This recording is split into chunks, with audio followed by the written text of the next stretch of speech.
Hello, everybody. Welcome to the Stewardship Committee / Hike Program for Sanctuary Forest. Sanctuary Forest, the Land and Water Trust that you know so much about. We're here to, like we can say, we're here today To tour some of our projects, and we aim to do 4 Stewardship Committee meetings a year, and this is really the meat of it, where we get out on the land and look at our pilot projects and experimental projects and learn from them with our board and staff. And today we're going to share that with, as if it's a hike, a public hike. Standing on, I believe it's 240 acres, and we were able to take title to it in 2003. The Wildlife Conservation Board funded the conservation of this and gave us fee titles so that we could do the stewardship. And we knew back then that there was a low flow problem in Lost River, and then it was also an important coho stream. And so we decided in 2004, we started looking at what could we do out here to improve flows. So it's been a really long journey. 2021 today, what does that make, 17 years? But it really wasn't until 2010 and we started looking at the concept of beavers and how beavers improve flows in intermittent streams or beaver dams. Beavers, not the beavers themselves just living there, but the way that they build dams. And we got involved with having Michael Pollock come from the NOAA Fisheries Science Center and teach us, and he actually tromped around here in Lost River with us. And then we designed a project with beaver dam analogs, and I've given everybody, that's your front page, this handout. Shows it's about a 1,200 foot reach of the stream, and we're at this widest spot. Let's see, where does it say? 550. That's we're pretty much right in the middle of the project. The little marker for the station says 550 right there. And so it was, I think, 2012 we started getting a bunch of foundation funding to do this, but we didn't have enough money to build the structures with the foundation funding. We were designing, we were doing pre-project monitoring. And then the State Coastal Conservancy, and I believe it was 2017 or 2018, funded the actual installation of all these beaver dam analogs. And the idea was that these were going to be built to improve stream flow, which means that you need to seal them. And so if you come over here, I think so this structure has posts pounded in. You can see about every 2 feet. These were purchased poles, 3 inches in diameter, and the reason we use those is because the head fits in a post pounder, or hydraulic. Is it hydraulic post pounder? And that's what we were using. We had to do a lot of this work by hand because of limitations with our permit. We were limited to 500 linear feet of impacts to the stream from the structures, and if we had brought heavy equipment into every one of these 21, there's 21 beaver dam analogs along here, it would have been too much. And we were trying to do it mostly with hand labor and see how that worked out, because it's supposed to be less expensive, and it's a great training opportunity for people. So this structure, you can see, has probably got 20 or so posts pounded in.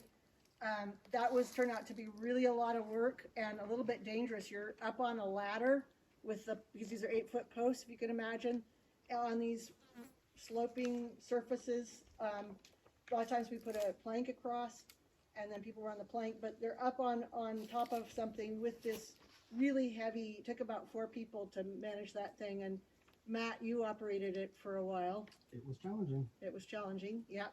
And then once those are in, we wove the willow in, and the willow actually came from downriver in Petrolia, because you really need to get willow that has been cultivated, meaning harvested, because it has straighter branches, and so it was from a site where the Mattole Restoration Council has been harvesting.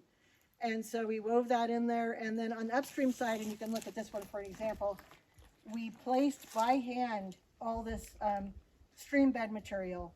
And it's a combination of, and this is to seal it.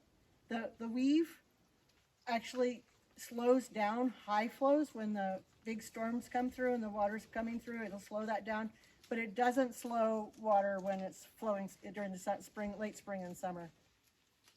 So this is here to actually make a seal to hold low flows. And so it's a combination of clay from another stream site where we actually purchased, I want to say it was probably 8 dump truckloads, so 80 cubic yards of stream bed material from Redwood Creek that had clay in it was used all along here. And then also some gravel from the Baker Quarry to help make it erosion proof. So this was all placed in here by hand with either wheelbarrows or buckets, and then packed in here by hand with a McLeod and other kind of tamping tools. And we had just all kinds of people working on it. AmeriCorps interns, the CCCs, a bunch of young kids. We had the Cal Fire Eel River Camp. We had the Mattole Salmon Group. We had our staff. We had volunteers, anybody that could stand the kind of backbreaking work of placing the sediment and packing it in. So right now we're out here, you can see the pools are shrinking, and it is only July 23rd today. And the reason why it looks like this on July 23rd this year is because we're in an extreme drought year. I was looking at the records, and last year when we monitored in September out here, that's when it got like this, about mid-September. So we're seeing a very extremely bad situation. But what we learned last year, because last year was a drought also, is that when the flow is less than about 10 gallons a minute at the upstream end of the site, you don't, the pool, they'll stay maintained. The pools will stay full with 10 gallons a minute coming in at the upstream end. And all these 21 Beaver Dam analogs will stay pretty much full. But when it drops below that, the pools start shrinking. And it's because of evaporation, but also these are not concrete dams, these are porous, and so some of that flow is going to get lost through there. And then another piece that we're going to talk a lot about today is that as you store more gravel in the channel, you have water under the surface, more subsurface water stored. But very importantly, one of these things that these do not do is they are built on top of the stream bed. They don't go down below the stream bed. And since they're on top of the stream bed, they don't interrupt that subsurface flow. So the subsurface flow just goes right under them. So that's the other thing that happens when there's less than 10 gallons per minute is of surface flow coming in, and we're measuring it on clay or bedrock where it's all on the surface, is that part of that water is flowing subsurface through this whole site. So any questions at this point? And we're going to look at a weir, a log weir, just right up one more structure from here and talk about the difference with these approaches. And we'll talk about the limitations of this and where we're going to use it and where we're not.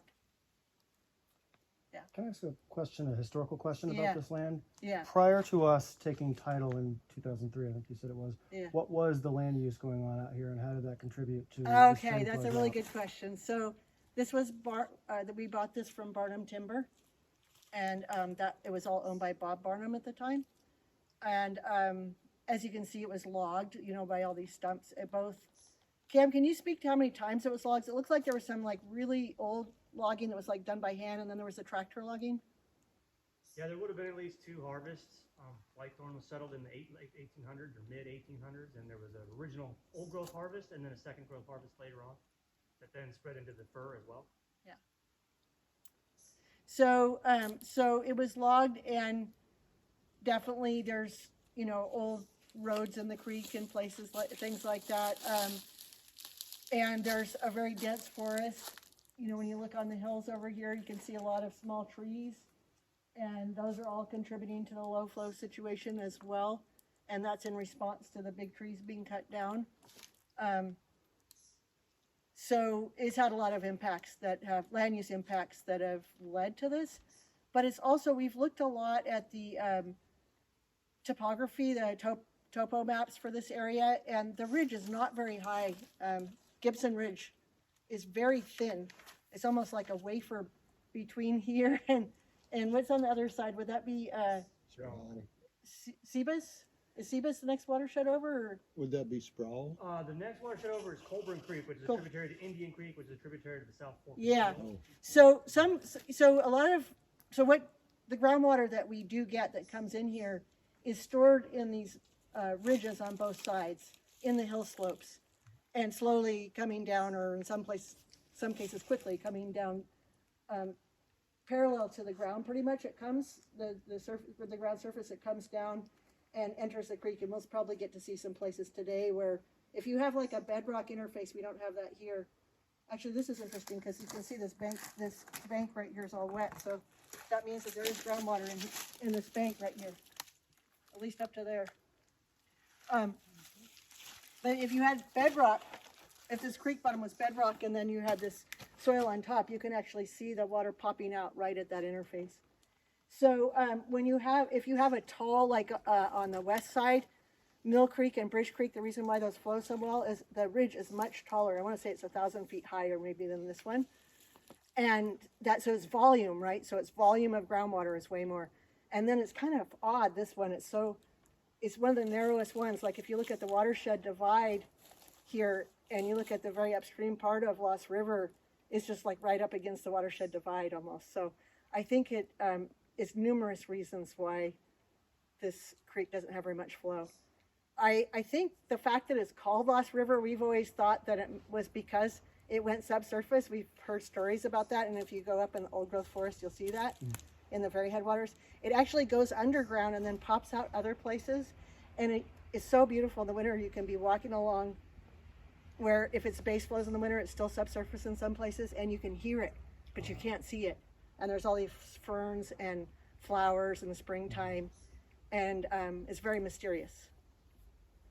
So, and that's not, we should probably say that having subsurface flow in itself is not a problem. It actually is an important part of how watersheds work, and it's a way the water gets cold, and you can store a lot of water that way.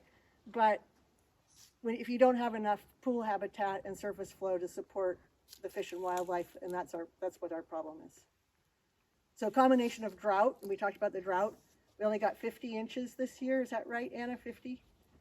And we only got, about like 1.5 inches in April and May? So it's very interesting because last year when I was saying we had about this much water here in September, we also only had 50 inches, but we got 8 of those 50 inches in May. And so this year is the first time that since I've been paying attention, or since 2004 anyway, where we have both a low overall rainfall and very little spring rain. And so it's sort of the worst possible combination, unless we get summer rain. So there's still hope. And early fall rain. So let's go look at the other approach and talk about how it differs. And I'm going to ask Cam to explain this one to us. So we knew when we got into this that just because we're building these on top of the stream bed, that they probably weren't going to hold the summer flow as well. So in the design, we included 3 channel spanning, in this case it's a valley spanning, log weirs that go all the way down to bedrock, or at least down to blue clay. And this is one of them. And we combined it with the beaver dam analog. So I'm going to have Cam talk about the construction, but I'm going to show you where it is. The log weir goes across underneath these rocks right here. And then this post line is just downstream of it, about 8 feet or something, as close as we could get it without being a problem. I mean, we needed to have enough soil to pound the posts into, so we couldn't have it too close to the log. And the reason why it's curved is because of bedrock and trying to work around everything, but it worked out beautifully with being more stable with this curve. And you can see that the overflow goes around that side, and so it's actually got a side channel for fish passage, which is the best way for these beaver dam analogs to work. And what I mainly wanted to show you is, do you see how this is holding water a lot better than the one we just looked at? This is a little bit dry up on top. It's not overflowing over there, but still, by comparison, this pool persisted all summer last year, and it backwaters up around the corner, and there's a few around the corner that stayed with water in them all summer long, and it was because of this feature right here. So Cam, do you want to talk a little bit about how this is built, or do you want to take us up to the next one? It's a lot easier to see at the next one. This one was very low. It was built at a really low elevation, and then this BDA was built on top of it, so you actually can't really see the log weir that's in the ground here, whereas the other one is very clear and obvious. It's not quite complete. Okay. Okay, so I'm just going to tell you one more thing about what we intended to do here, and then it looks like Eric's got a question. So the logs go all the way to Eric's feet, right, or the underground clay? About right here, Here-ish. right there. But then there's a trench wall, a buried trench wall. Yeah, the buried trench wall goes up there. So we call these valley spanning weirs, because what we're trying to do, what we realize is we're trying to raise the groundwater and store it in these terraces, these floodplains that Anna's standing on here. But if we don't, but those leak too. So if we only put our logs and clay across the creek and 10 feet into each bank, and we don't extend it across, then we're not really capturing and slowing down the water here. So we do it, we call it from the toe of the slope to the toe of the slope on the other side, and we call them valley spanning. And these valleys are kind of narrow, but I think this is like 110 feet or something. Yeah, at least. Yeah. Depends on the spot. Yeah, depends on the spot. And we picked this spot because it's wide, and because we have a floodplain here. I mean, I realize it's small, but still, there's one on both sides. And so we're going to get a lot more benefit in terms of water storage, but also all the vegetation, wetland type vegetation that grows here. And then that makes more food for bugs. Eric? I just was observing all the vegetative sprouting that's happening. Yeah. Do you think that's out of the material that was woven into the weir? Yeah. This is willow coming back to life. Yeah. Yeah, so I was we just got an article about another beaver dam analog project up on the Klamath, I believe it is, on a tributary of the Klamath. And they're actually pounding in willow spikes. They're doing the weave, but they're also pounding in the spikes because they think those will root better. And I'm thinking maybe we want to do that in a couple places. So these are from the weave, and they were on every structure had a lot of those. And then the deer browse them pretty heavily. And usually by the end of the year, there's not many leaves left. And I don't know if the other ones came back, but this one came back. The willow prefers more sun than we have in most of our sites in whitethorn. Yeah. Most of the willow planting work I've done in whitethorn, it ended up dying because it just didn't get enough sun. Yeah. They like full sun sites. Before we leave this site, the other thing I wanted to point out is that we're really strategic about where we build these kinds of things. You'll see that there's we're trying to take advantage. We're trying to work with features that are already here that need more water, and then they'll be great habitat. So there's a stump root wad on that old growth root wad over on that right bank over there. Do you guys see that with all of the gnarly shape of the roots down in the water? Well, one way would have been to try to move that into the creek, but instead we wanted to raise the creek anyway, so we're raising the creek up into the root wad. And it's gorgeous when all the weirs are full. And then, like I was talking about, the existence of a floodplain that can be connected. Because we found that these floodplains are the main place, when we do an array of groundwater wells and we measure how much we raise the groundwater by doing these, when you measure it on these floodplains, it shows that it's the same level as the water surface right there. And when you get out even 50 feet, oftentimes, up into this other material, it just doesn't correspond that way. So we're going where we think we can make a difference. And I think I said this is a pilot project. It's an experiment. And the idea with a pilot project is to make it big enough so that there's a measurable difference. Otherwise, you don't know if you're making a difference or not.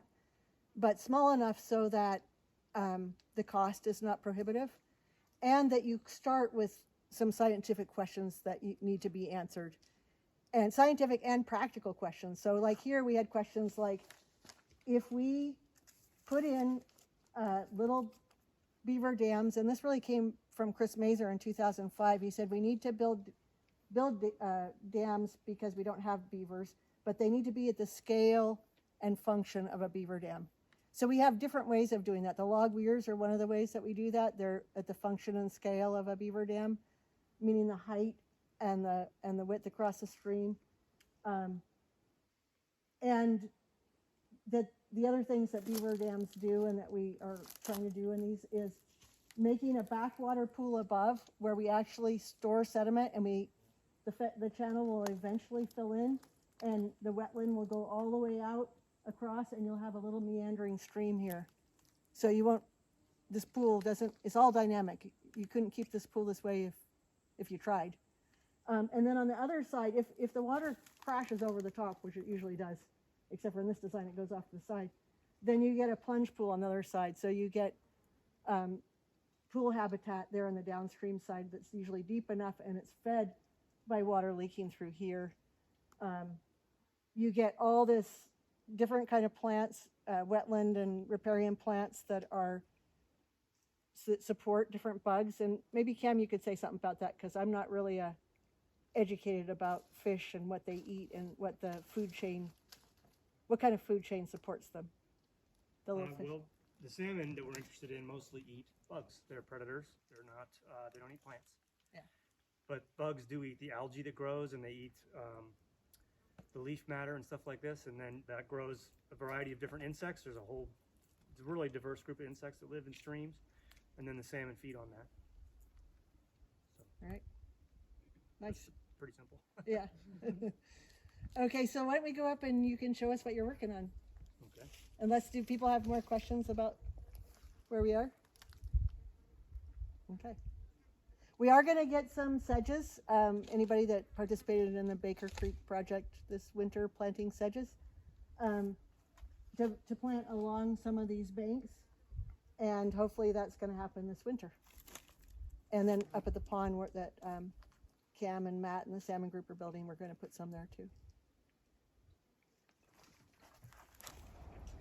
So Cam, can you tell us about this underground, we call these trench walls, but this log weir that's going to help hold the water in this valley for the stream and the pond, and how you built it? Yeah, this is a log weir, very similar to the one we were just looking at, except that this one is still under construction. It's not entirely complete, and this one is much taller, so you can actually see the logs. And you can see 3 or 4 courses of logs. There's another course below all of that in order to account, because when this is pouring over here, there will be scour. There's already a deep pool here, but there will be scour, and we don't want it to cut under and around and come back out the other side. That's how these fail, at least as dams. They work as habitat structures for fish at that point, but they don't hold water very well when that point happens. So then the logs extend into the bank. There's some boulder armoring at the spot where the weir meets the bank so that the stream can't cut around them. And then there's a seal built of soil and bentonite mixture, and we use as much native clay as we can find, which depends on the site and what materials are available.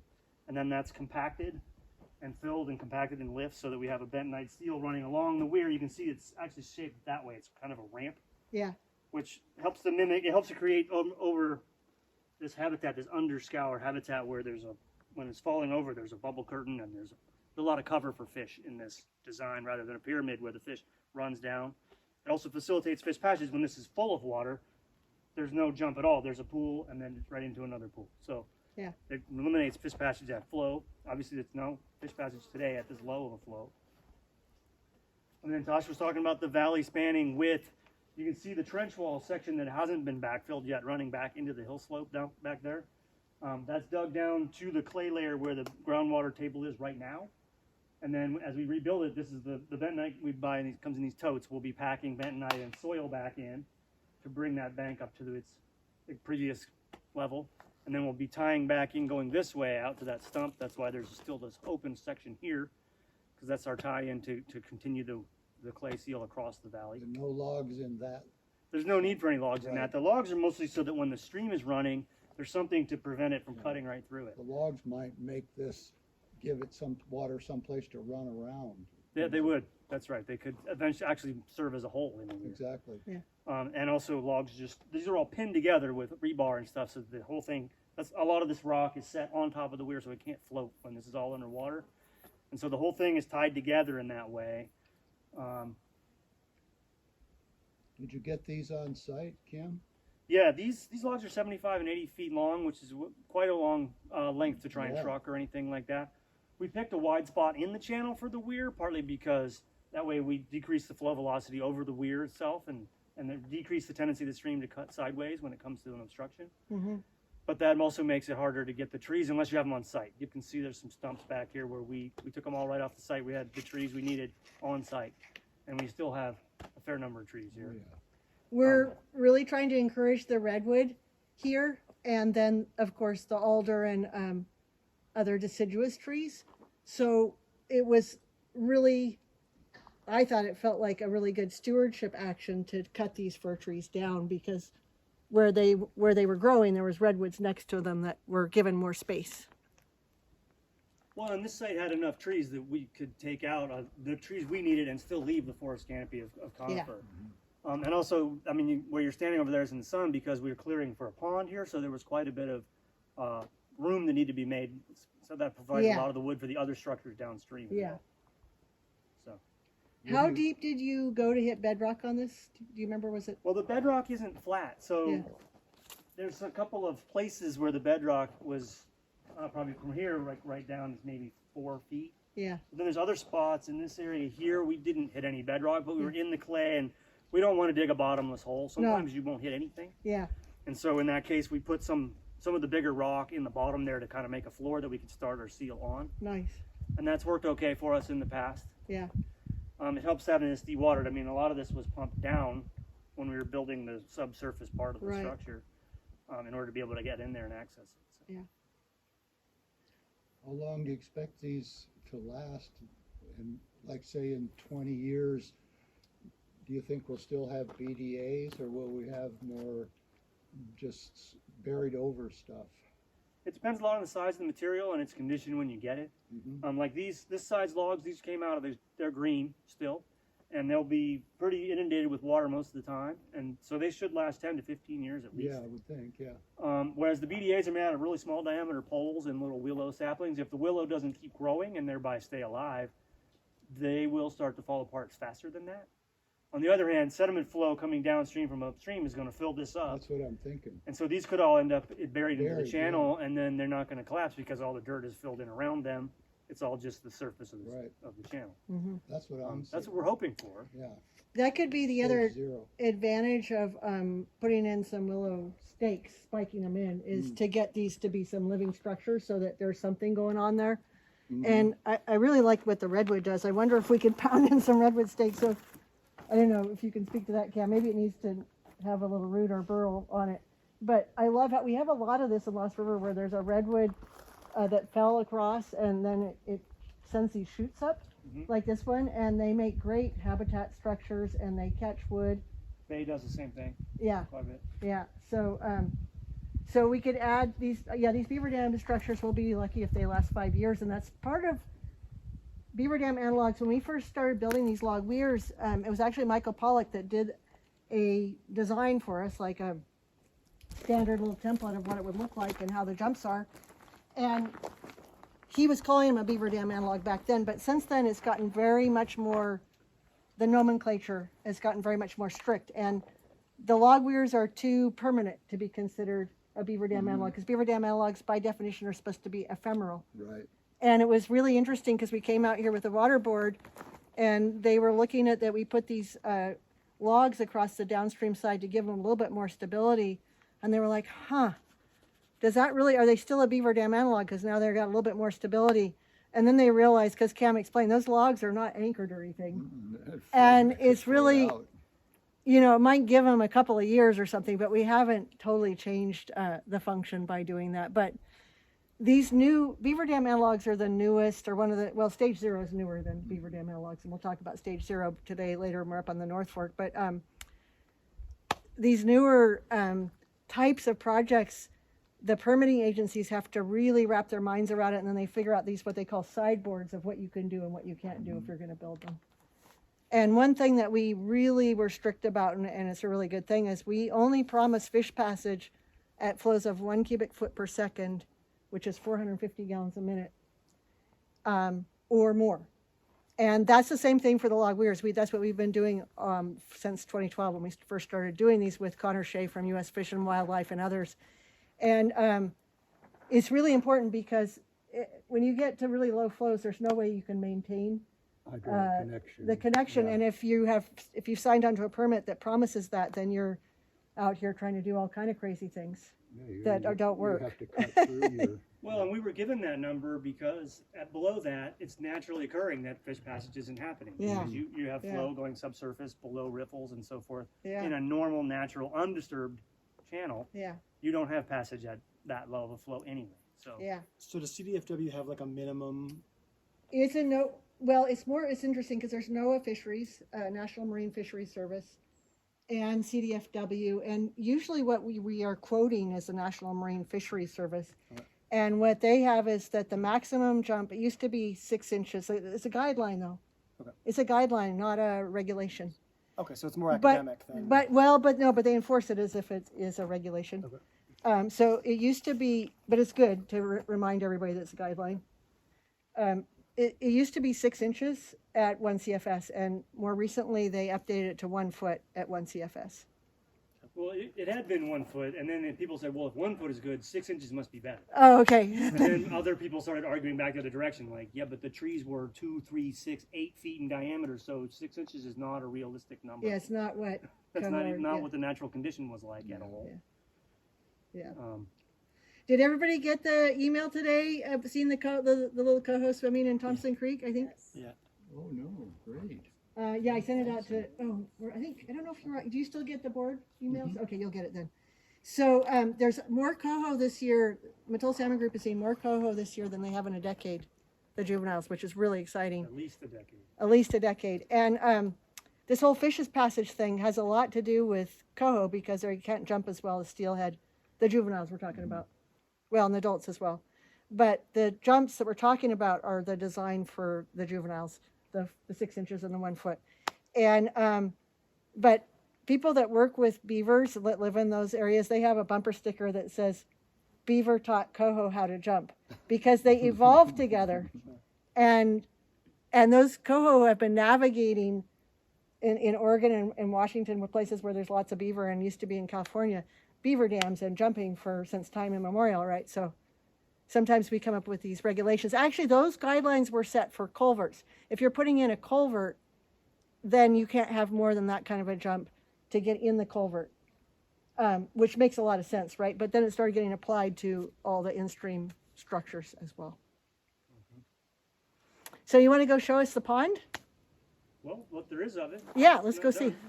Orient your plan that I gave you, your front page, with the road at the top of the picture. Then you'll see where we are. So the road's right up there, and then there's a oval shape that's the pond. Does everybody see that? And then there's the stream right along there with the 21 beaver dam analogs. So what we've been trying to do with these pilot projects is the in-stream, where we try to increase groundwater storage by storing water in the banks of the stream and by raising the, I don't know if I even explained that before, Anna, but when you raise the water level of the stream, then you raise the adjacent groundwater level. And if you're raising it by 3 feet, that's a lot of water, because the ground holds 30% water on average, some places 40%. It's all the pore spaces. And there's been science done that if you take really bigger areas in California and you start looking at how much water was lost, like especially in Sonoma County, they've done these studies. In general, streams have gotten cut down about 3 to 4 feet over the past like 10 to 20 years after all the wood removal and other land use impacts.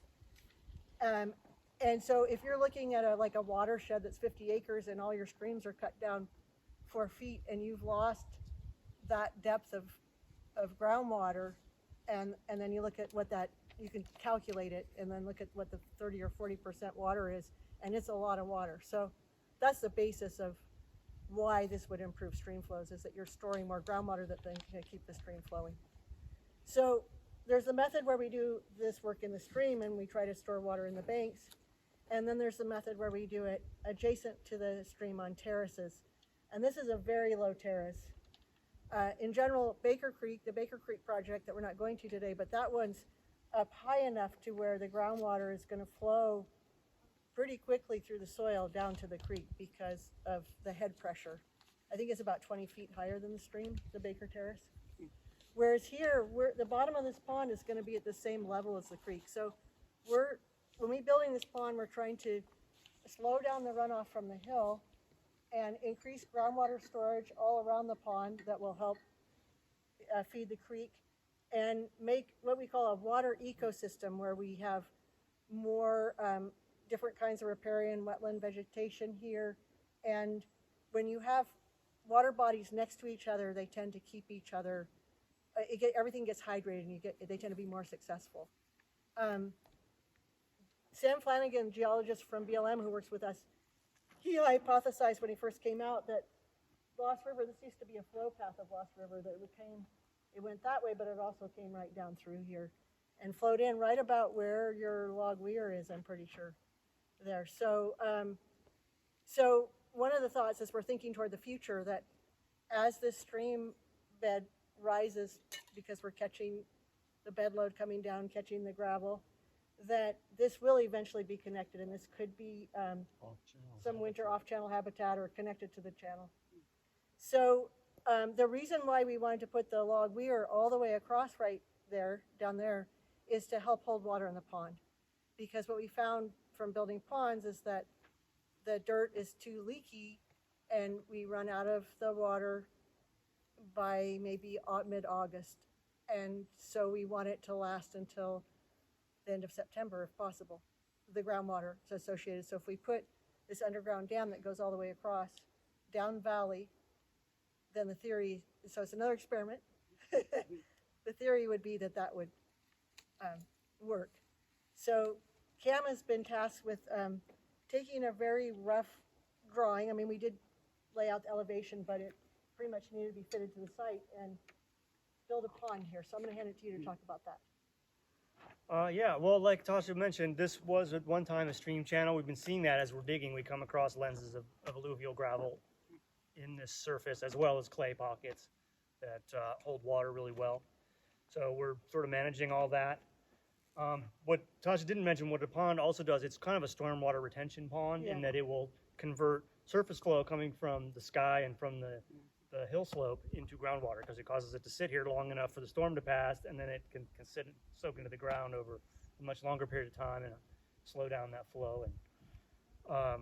And it will also eventually be a really wonderful wildlife habitat for amphibians and birds and all sorts of things that like wet habitats. And bears? Bears, yeah, well, they're all here. We already have them here. We've seen them here already, so they'll be, I'm sure, happy to eat whatever's in the pond. But yeah, this is not all the way down. We're actually pretty psyched. Just before you guys got here, I hit a little blue clay right here. So Nice. There is some clay on the site. It's trying to get these to seal is all about working with the material you have, and then we're also going to add some bentonite because we don't have as much clay as we would like. And we have this white thorn. We have these porous soils.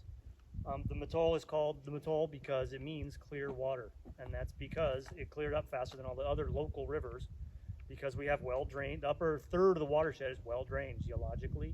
We don't have a lot of landslides in Whitethorn. It's not like the rest of Southern Humboldt and the South Get a little bit of your water on my the main hand? stem of the eel. We have a lot more clay and a lot more slides and a lot more, it's just a whole different environment in many ways. And so that makes building a pond in this stuff challenging because it's well-drained soil. So we're gonna add a clay that we're importing from Utah, I believe. Utah, yeah. But we're gonna get it sealed, it'll work. Now, we're also putting in a pond on the north branch, right? That's going to be sealed and then metered flow delivered. Or Yeah. Flow delivered. That's going to be very different than what we have right here. Yeah. Right, So this that's will be, another approach to trying to keep that water longer into the dry season. Yeah. that's right. Yeah, this one's a set and forget it. We're not gonna have any Right. plumbing or method for adding or removing water and chiming when it goes in and out. How do you plan to seal that one on the North Fork? Well, that one on the North Fork is gonna be McCullough Construction's responsibility. I don't have to build that one. We're actually going to go over to that site and we'll talk more about that there, but it's going to be, we put in a lot of bentonite in the budget. And there's more clay over there, but I just wanted to talk about the soil for a minute here. Matt, you were gonna say Oh, go I ahead. was gonna ask if either of you guys could talk about how this road right here might impact the flow and movement of water off Good. that hill into the Cam, pond. can you do that? Sure, like we saw with the wet line going up the slope, that's the slope of the water coming down, right, underground. When you have a mid-slope road, in this case, we're not at the mid-slope, we're at the base, but any mid-slope road farther up, you've got a road cut, so that flow is coming down parallel to the surface, and then when it comes to the road cut, it's exposed to the atmosphere where it evaporates in the summertime. And a lot of times in the inboard ditch, you'll see a spring where you've interrupted that groundwater flow and it becomes a surface flow, and then it runs off much faster as a surface flow. So any mid-slope road or any hill cut is going to lose water to the atmosphere from the groundwater. It's accelerating the loss of water. And that's one of our big landscape scale effects from the original logging, is that there's a lot of roads. In the tractor logging days, they just drove up to every tree practically and built roads and skid roads everywhere up and down all the hills. You look at the aerials and pictures from the 50s and 60s, and it's just a road. Like some places, it's a road every 4 feet practically. It's like completely tractored over. So that's an unfortunate circumstance. That's something that's very expensive to remove all of that. There's been a 20-year project. We started out, Tasha and I, in some ways in sanctuary forest, in restoration with doing road decommissioning and removals. And that's ongoing. There's a McCullough Construction that's going by in their trucks today. They're doing that work still out in Indian Creek, removing unnecessary excessive amounts of road while upgrading the main road that will still be the access for fire and for future timber harvests. And by removing it, is that just mulching it and blocking access to it? they Well, no, changed- first you have to clear all the brush to get the machinery to the end of the road, and then you start taking the fill. In those days, roads were built cut and fills, all dozer, right? So you just cut into the hill and push it over the side so you had a wide enough space. They're using an excavator to pull it back up and put it back. And then taking the vegetation and mulching over that. So those roads are being removed. They're not there anymore. But we're going to actually put some crossroad dips in to get the water so the water right now that's intercepting water from the hill, and we're going to grab that water and put it in this pond. It's like a French drain. I think it's just a It matter just of dips. spacing. I mean, when a lot of times the road has an inboard ditch and it goes parallel to the road, right? And so that water runs following the road until it comes to a ditch relief culvert and then goes across. We'll make sure those come into the pond instead of going down the somewhere road else. and making the road impassable as well. So what I was just doing with this clay that was kind of clumped together from the equipment from down over here. Yeah, there's some blue down there. But actually, wherever it's kind of clumped together if the equipment drives over it and it forms up like this, you pretty much know that there's a little bit of clay in there. But there's a texturing method, and we have a chart for it. And I did it the other day, and it turned out to be about 15% clay. It's a silty clay loam, or silty loam. And there's a bunch of things. Does it stick to your hands? I mean, most of them do if there's any clay, but the worm, that's the main thing, is will it form this little worm, and how well does it do it? Like this barely is holding together, and that's about the diameter that you want. So there's like 4 different boxes you check. Does it make a ball? It did that, but there's also the texture. Is it gritty or is it silky? This is gritty. So then you look at those, and we actually had Wyeth Wenderlich show us, come out and do a training with us one day, but people learn this in college, and it's very handy just to get a ballpark idea of what your clay is and how much bentonite you might need to add. If you wanted to seal it without adding bentonite, you'd probably need to be seeing more like 25% clay, not 15 in this stuff. But we aren't too worried about sealing it entirely because it's really going to be, what we don't want, and part of the design is that we can't be lower than the creek because we don't want to drain water from the creek over here. And it's okay if this percolates into the creek because we have this valley spanning dam, that's gonna help hold the water from the creek at this higher level, which will actually help backwater this thing and keep it from draining as fast, if that makes sense, if it all works. It's kind of, it's gonna be a dance between the pond and the creek. They're gonna be interacting. So at one point, and this is how these things evolve, at one point we talked about putting an underground barrier, like a keyway, a pond keyway, all along this edge, and then me and Cam were walking around here like, well, that doesn't make sense, because we're trying to keep the don't have pond, the elevation. yeah, really what we need is we wanted to slow it from going down valley. So then, and it's actually less clay to It's do a it that shorter way length. as well, yeah. So these things are very dynamic. You make these plans, we have Stillwater Sciences do the engineering, and we get permits, but it's always understood that some of it will be decided on the site, and we're really lucky to have Cam because he's a designer as well as main equipment operator and been doing it for how many years? Maybe you don't want to know. I don't know. Seems like at least 20, but anyway. Part of the thing with the planning is that when you start to dig, you're going to find different things than you expect. It's Yeah. not a uniform composition underground. You're going to Yeah. hit bedrock, or you're going to hit clay, or you're going to hit gravel lenses, or you're going to hit all of those. You just don't know. And so any operator has to work with what they find and know when to go back to the drawing board if they need to, and who to work with on that. And that's an ongoing part of any construction project, is management and the actual guys in the field figuring out what they're doing. Even when you drill a lot of test wells, you can't be sure where that bedrock is. Yeah, I just had to write up those results for Baker Creek. So, yeah, we have test wells here too. But if you hit blue clay, I'm going to say that if you hit blue clay, you're usually getting close, although not always, because we had that experience in Thomason Creek where we hit blue clay and then went through 20 feet of dirt, and it was more like a birthday cake with the blue clay was icing in the middle. Yeah. I don't think we ever hit the bottom. Well, sometimes a drill could hit a rock this big, it's stopped. Right. It's not a rock drill. It's not for Yeah.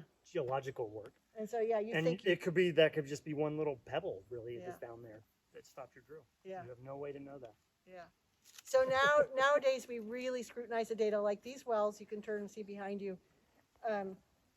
These, Ash, do you remember if they still have water? Or are you not monitoring out here now? Do we? We monitor. You monitor? Okay. Do you These remember? have water. Yeah. So if you look at now that they're surveyed, those wells are surveyed and the stream is surveyed.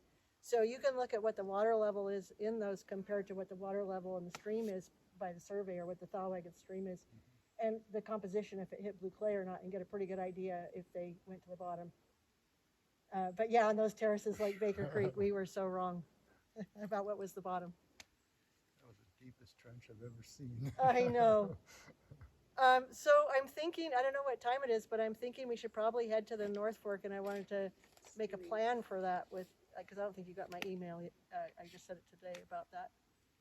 I have a No, I've question. been out here. Yeah. Kind of jumping back to the beaver dam analogs, since Yeah. those were put in last year and you had a year of, even though it was low rainfall, Yeah. can you talk a little bit about what you learned just from that? Was there things that you would do different since it was a pilot project? Yeah. How much of an impact? I mean, did it really Yeah. help? Was it really a huge difference from the year before without them?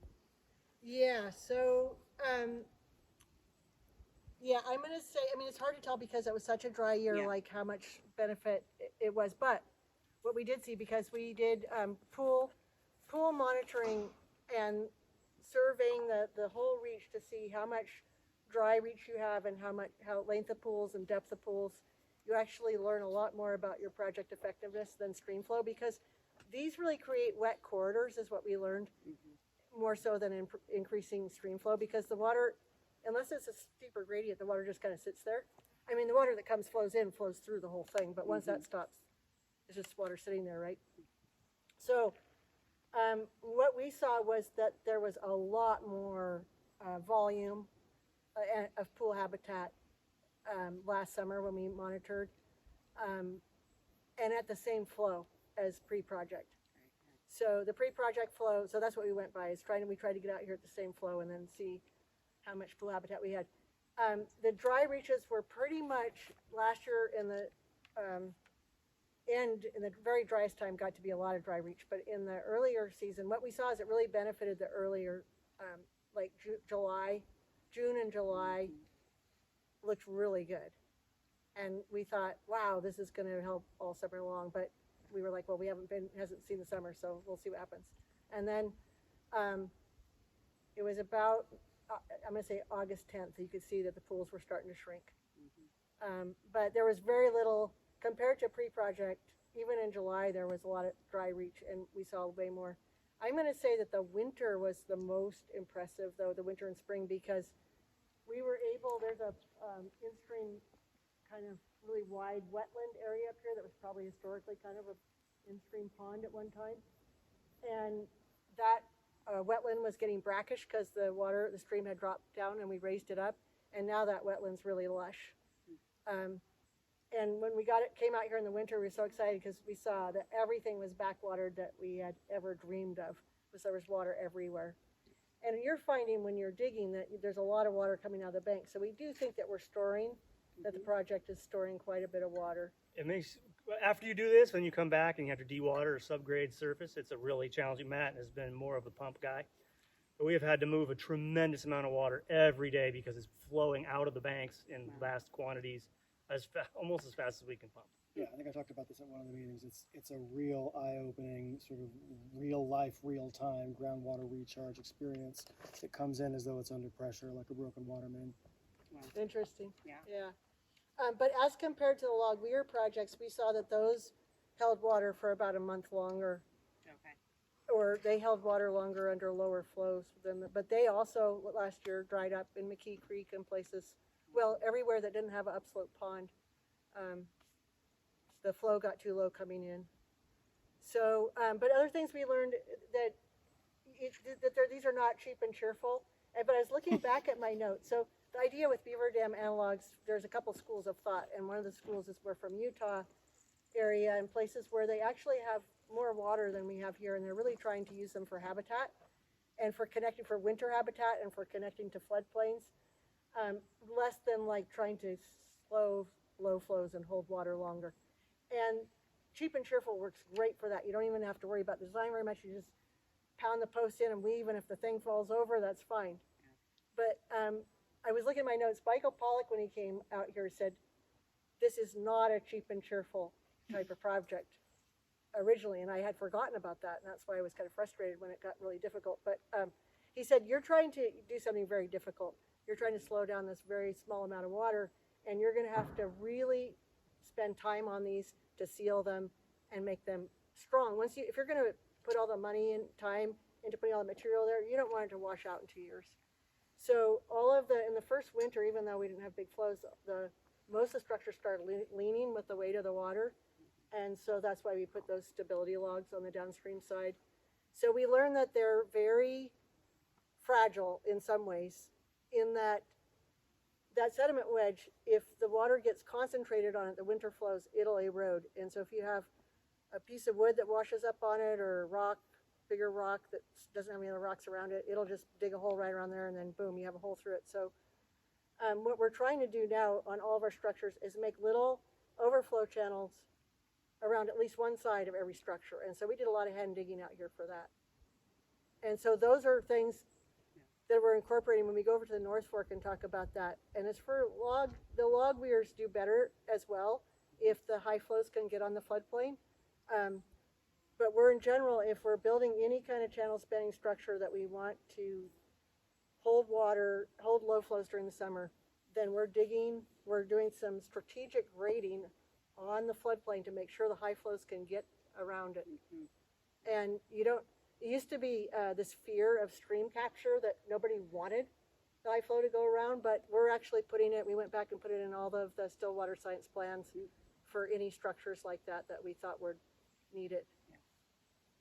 Yeah, it's important to what Tasha was talking about earlier. She mentioned about the elevation. In Utah and the Rockies, Washington, Oregon, there's much higher mountains. And so they have snowpack that's holding snow, or the Sierra Nevada here in California. But that snowpack is natural form of water storage. It's about a third of the state of California's water storage overall. Here in the Mattole, our maximum elevation is 4,000 feet at the top of the highest peak in the King Range. And so we don't have a snowpack to speak of.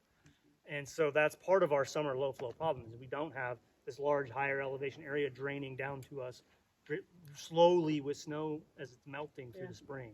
We don't have that at all. We either get rain or we don't. unless of course the hurricane season pushes us some more monsoon flow this summer, which may start happening next week. And then maybe we'll see summer rain, because the weirdest thing that could happen to our weather is we could get rain in the summertime. Yeah. And it might do it. You mentioned anxiety around stream capture. Can you define that a little bit? You know, Cam might be better at talking about stream capture. This fear that the stream might start going someplace that it's not supposed to. Well, streams normally change their channels. That's what they do.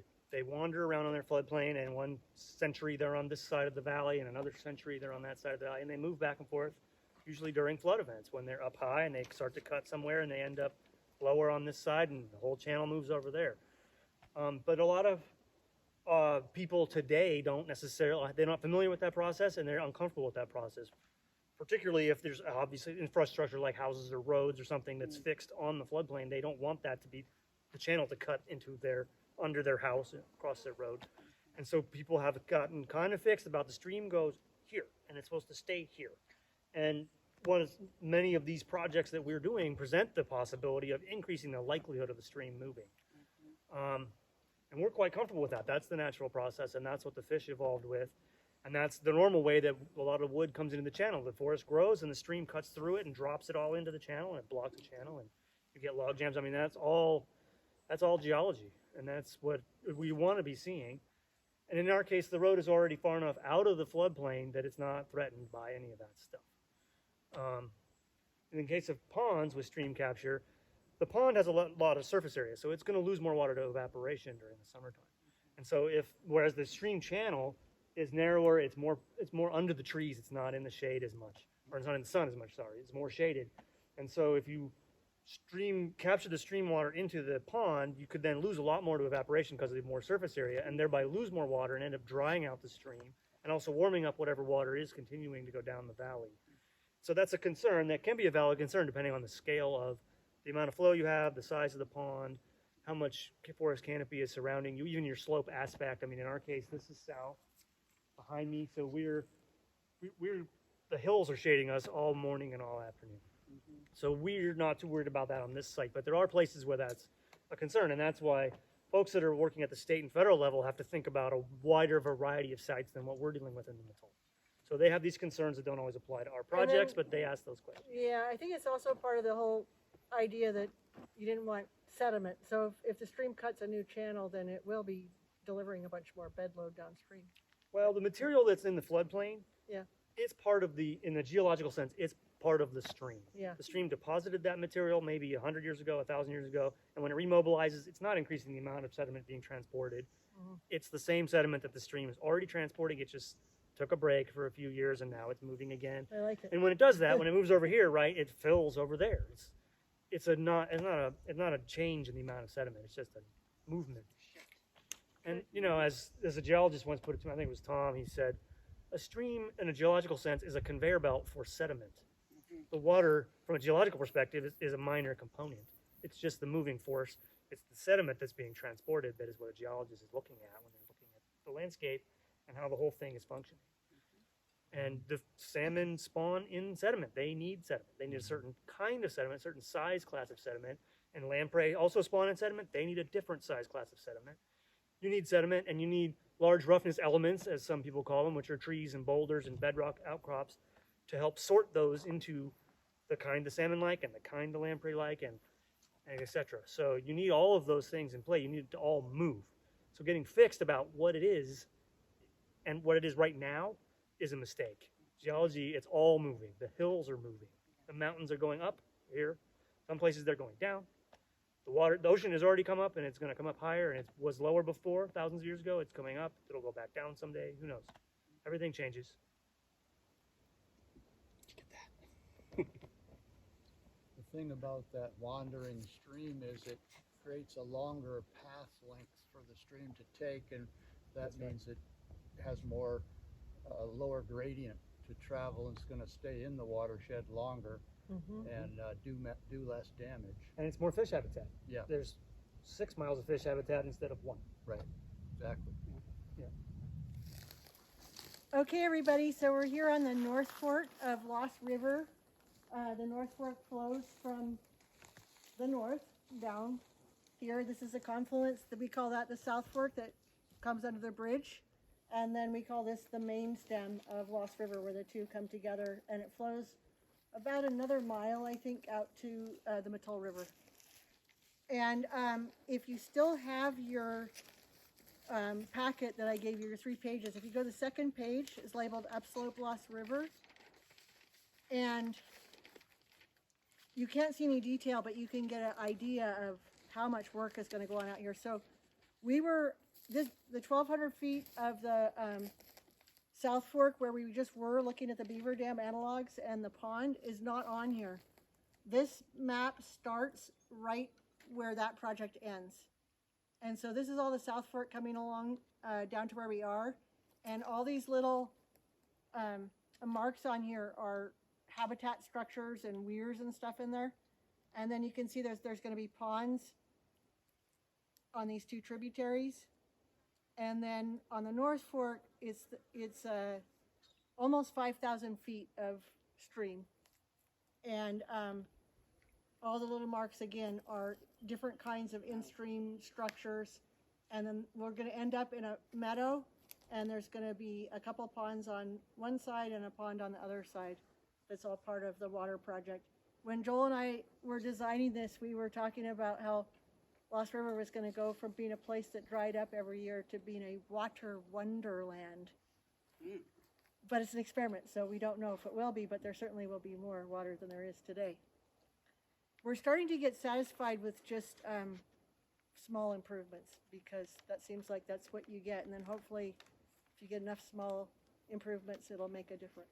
And I think with the projects we're working on, they improve their performance as they go on in age. They do. And That's so a really you- good point. You see an initial improvement, Yeah. and then that holds, and you see slight more improvement, Yeah. but it's not immediate. It's but not it immediate. improves with age, for Yeah. sure. So one thing about the scale of this that I want to point out before we start digging into it is that this is no longer considered a pilot project. I mean, it's experimental, but it's big scale, and it costs a lot. It costs $2.1 million, this new project we designed on the North Fork. And thank you, Wildlife Conservation Board Streamflow Enhancement Program, for funding it. But we did all these other pilot projects, the little 1,200-foot one that we looked at, and then the Baker Ponds are the main 2 projects that were smaller scale that are being used to inform this. So we're gonna get in our cars and drive, but I just wanted you to look and drive to the next spot. But I wanted you to just maybe walk up the road just a little bit here and look over the edge. Right where Ash is standing is a transition, right where these trees are growing. It turns into a bedrock cascade down to the main stem of Lost River. And that's largely because this is a higher elevation. This stream is a higher elevation, and it's got to meet up with that one. So it had a lot of force and cut down to bedrock there. And you can see that there's flow on that bedrock. And there's no flow up here in this gravel. And a lot of this gravel and stream bed is held here because of it's partly that the bedrock is higher up here. You can see this is like a bedrock grade control. A grade control is something that holds the grade, that the stream can't cut below that. But there's also a lot of wood in here. Like this whole wood jam right here is helping hold the stream bed higher. It's about 3 feet higher right there. And so this part, there's not going to be very many structures in here. I think there's going to be a couple of structures in this, habitat structures in this bedrock cascade. And then, but once we get up into this dry gravel, we start with beaver dam analogs, and then there's 6 of them. And we have some log weirs that go across every couple hundred feet to bring the water to the surface, because right now it's all subsurface. The bedrock is doing exactly what the underground dam or log weir does. It's a sill holding the water, pushes it to the surface and storing groundwater. It's doing all those things without us having to build it. Yeah. Yeah, we wish we could figure out a way to mimic it more. Well, the catch is it's not that great a fish habitat. I know. So Yeah. our structures make better habitat. Yeah. Okay. It's hard to keep gravel on something like that. Yep. Yeah. Yeah. Yep. Okay, so we're gonna drive to the upstream end of the meadow and park. Hopefully there's some shade up there. And then we're gonna walk up the road just a very small ways and look at another really beautiful little bedrock and gravel. There's some gravel in that reach where we're gonna do a bunch of habitat structures. And you'll see the water, and we're gonna talk about where you see the water and where you don't, as well as what we're gonna do there. Okay. Okay, so we're on the North Fork, and we've just only come up about maybe 800 feet. And that bottom part we talked about, we're going to do beaver dam analogs, where the willow actually have been functioning kind of like beaver dam analogs, but there's been nothing to bring the flow up to the surface, so we just have dry gravel in the summertime. And I wanted to talk a little bit about gravel as well when we go down to the creek. There's a debate that's really important about what happens when you grade streams, meaning when you raise the stream bed and you start catching some of the bed load in the gravel. And there's a concern by some engineers that we're going to make more of the stream dry because, and they're correct in that it takes more water to fill up the gravel. The gravel has to be full of water before it will flow over the top. Otherwise, it's just going to sink into the gravel. And so the way that we're approaching that is by putting in these log weirs that force the water back up to the top. And then we also talk about that it's fine to have some reaches that don't have gravel. We're going to go down to a spot here now that's bedrock, and you'll see that there's flow there. And then you can just, we just told you can see a little bit, but you'll just have to go by our word that it's pretty much all dry from here down to where it pops out of the bedrock again. And I'm hoping, Cam, when we go down here, you can talk to us about the kind of habitat structures that might go in, and if they're going to accumulate gravel, and what are your thoughts about that, and all that kind of stuff. One thing to keep in mind when we talk about the stream could be dry, well, it already is. So we're going to make it better, not Yeah. worse. Yeah. It's already in that condition. Right. So, Yeah. It can't get much and worse. it's July. Yeah. So it's not going to get worse. Yeah. So no, that's a really important, that's why I think we're being allowed to do these kinds of projects, is because we're not going to some place that's pristine habitat where things are working already and trying to make it better. We're going to a watershed that is clearly not supporting rearing habitat for salmon in its current condition. As is. And what we're going to do.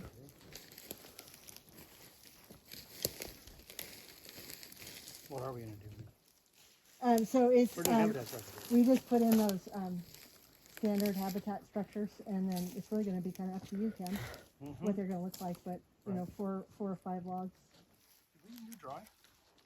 What's that? Do we even do dry? No, they used a little Typical. typical. Yeah. It's similar.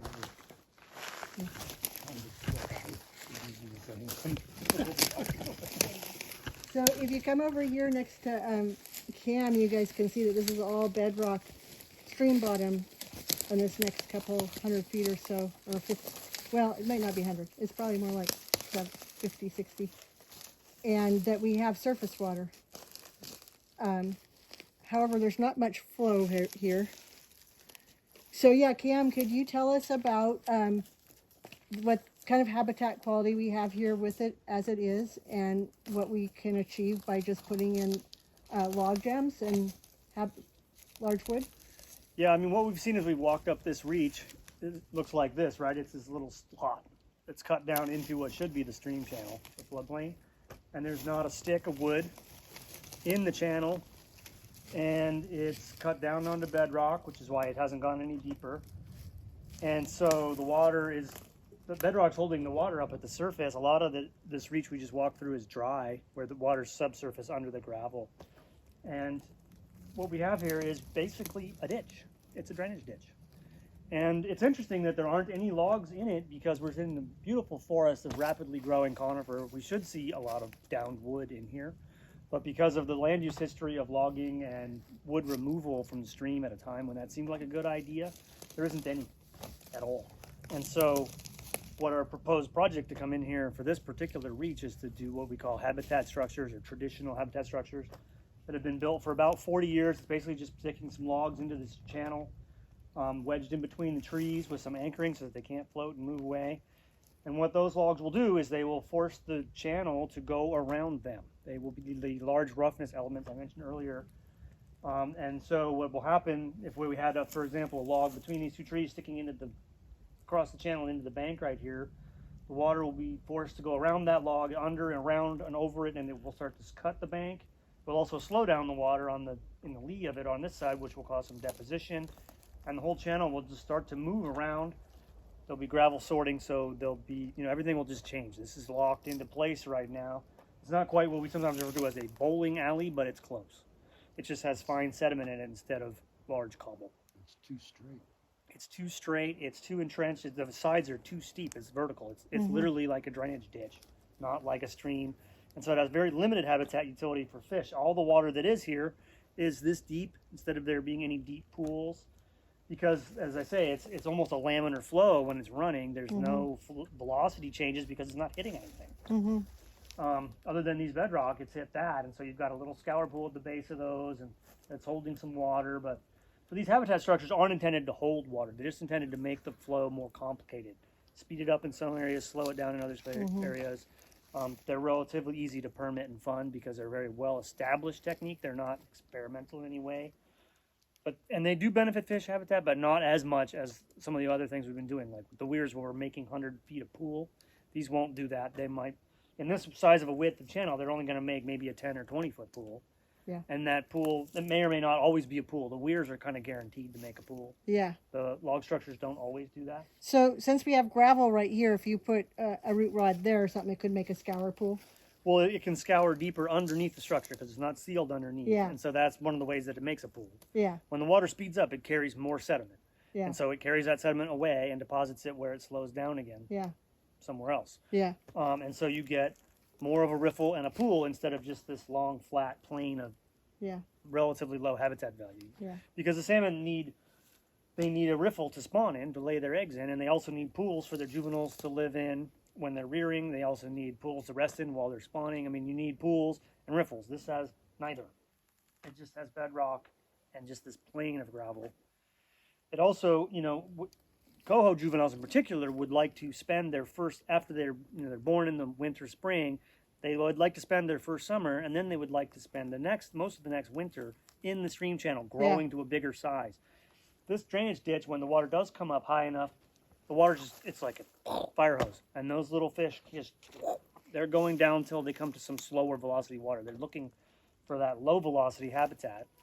And this does not provide that in the winter. It provides that in the summer, but there's no cover. Like right now, if I was fishing here, every little bird and snake and, every animal out here can spot them and eat them. Yeah.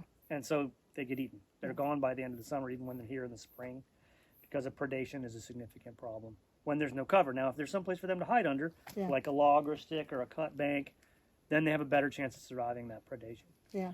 And that gives them a better chance to grow up to a size where they'll come back from the ocean. Yeah. And that's what we all really want to see as adults coming back from the ocean, big enough to, do something with as a food source.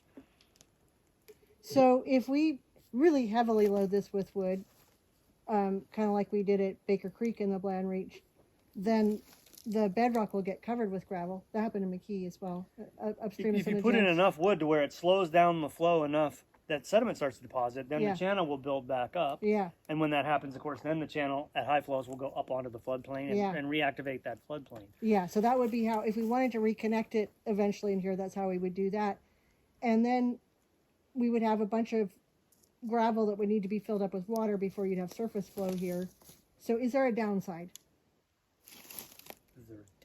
Is there a downside to putting a bunch of wood in that could make that turn into a gravel reach, change it from a bedrock reach into a gravel? I don't really think so. Yeah. I mean, we've been building these for a long decades, and we haven't seen a lot of downside in these structures. That's one of the reasons they're easy to permit and fund, is that Fish and Game feels very safe. Yeah. They don't make problems Yeah. for anybody, as far as we know, anybody can figure out, other than they cost money and there's a certain level of disturbance in the process of coming in and building them. Yeah. But they're much less of a disturbance than digging a weir or subgrade work and all that stuff. They're easier to permit because you don't have to remove the fish, you don't have to pump water and divert water, you don't have to, you mulch your access route, but you don't disturb the ground really, because you don't dig. You just bring the logs and put them in the stream and place them. Could you utilize some of the side stream trees, or there's not enough here? Well, that always depends on the forest. Like right here, we have enough trees that we can source some of the wood here.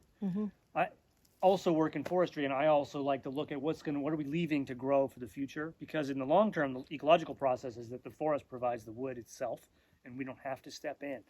And so where the forest is dense enough, you can take out some trees and still leave a forest. We don't want to make it into a sunny meadow. We want the water to stay cool and shady. And we have that in this particular site, but not every site has that. Yeah, and we've walked it with with Tim Metz from Lost Coast Forestlands, and he and Cam work pretty well together on what kind of trees you might take and leave, and we already have a sense about what trees we're going to take from here. Yeah, and then this might be a good place to talk about deformable beds too, because the reason why I asked is our downside is because like I said, we have some engineers that are worried about if we change something into a gravel reach, then it's going to even dry up more quickly because that gravel, there's not enough water to fill it. But one of the things that we talked about a lot in the early days with Michael Pollock is that when you have bedrock, if you put a log in, if you just put in one log and it's not enough to gather gravel, it's not going to make a pool. It'll make cover, but it's not going to make a pool because the scour can't scour, and the bedrock is not scourable. It's a non-deformable bed. Non-deformable bed. Whereas this is like a beautiful, I mean, I don't know how deep it is down to bedrock, but that's very deformable material. That's like waiting for a piece of wood to be put in there so then it can change its form. And so it's one of the problems when you get down to a lot of exposed bedrock is that it's not dynamic at all. It's kind of locked into Yeah, that. it gets locked in. We can see a little bedrock right there, and there's some bedrock right Yeah. here. I mean, sometimes it's quite actually, like I say, the bedrock is not a plane. It's got valleys and knobs, and there could be a deep hole there that we can't see because it's full of gravel right now. Yeah. Or it could be bedrock 6 inches under that gravel. Yeah. That's the kind of thing you find out when you dig. But mostly what in this case, the wood will slow down the high velocity. It will cause some deposition. It will help to push flows up onto the channel. It will help to erode the bank some. Yeah. And then, so that will provide some sediment to help fill the channel downstream as it moves around. Yeah. It's just going to stir things up and get it out of this locked in, Yeah. not very good fish habitat state. It's got almost, I mean, other than being completely dry, it couldn't get worse. Yeah. So it's going to likely get better Yeah. because it's going to change and it's going to happen. Well, and it's one thing, I mean, the good news is one thing I think everybody agrees on now, all the agencies, is that we need dynamic processes. And that we've come from a whole like era of restoration where it was more about that we were going to determine what was best for the creek at these different spots. And then we wanted to lock it in and make it do what we designed it to do. And now it's more like you're designing for processes to encourage these processes. And then that's And to mimic the natural process. Yeah. We know the fish did better before we started making our decisions. And so chances are if we let it go again, it'll probably get better. Yeah. Because at the level that the populations of fish are at now, it can hardly get a lot worse. Yeah. Yeah. Barring some major catastrophe, I suppose. So that's great. We're going to mimic the process. We're going to put some trees back in the stream. That's where they should have been. Nice. Okay, so now we're going to go back up to the road, and I think there's a shortcut right over here. So you can see a bunch of dry stream bed down here. There's a lot of wood in here, and it's almost like a beaver dam analog, the way the pieces are a bunch of little pieces all jammed in there. And it has accomplished the goal of connecting the stream to its floodplain. Do you see that, how we're fully connected here pretty much? And in the wintertime, this is pretty beautiful. It's really slow, and the water's just everywhere. It goes all the way out. There's like a little wetland over there. You see the nettles and the sedges over on the right bank over there. And so this is accomplishing some of the things that can create good habitat. And what we want to do here is actually add beaver dam analogs. I think there's another 6 right here in this stretch. With a few log weirs interspersed again to bring the water to the surface. And the other thing, once you get all this gravel here like this, you can put in some bigger pieces of wood with like a root wad or something and get it to scour if there's enough flow velocity in the wintertime. But we're not really trying to do that so much here as actually as try to make this more of a wetland than it is right now by putting in the underground logs. One of the things that's really interesting walking these creeks is that if you walk down about 150 feet, that's where that other bedrock ends that we were looking at. And what there is a big old log jam that is still in place. And it captured all this gravel and held it here at this higher level. And so I think it's one of the reasons why people thought that it was bad to have dry gravel is because with the logging, when the logs were left in, this is what they would see. And so if you don't do other things like putting in some clay, underground clay, or putting in a scour log, and if you don't have enough fines to clog it naturally, then you end up with a lot of dry reach.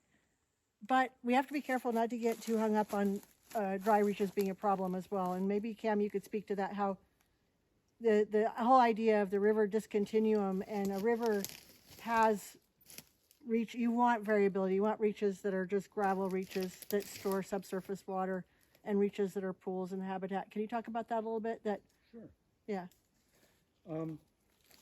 One thing about what Tasha's saying there is flow, and it is going underneath here. It's staying nice and cold and clean. Yeah. And so it's providing that cold, clean water downstream to where there is better habitat. But it's important to consider this is a small stream, and as you go up higher in any watershed, you will reach a point where the stream starts to become discontinuous, and it will dry during the summer to isolated pools. I mean, that's going to be somewhere in the watershed. It has to be somewhere. Because the upper reaches are going to be a mountain, and it's not going to be fish habitats. And so there's always a transition zone between those two things.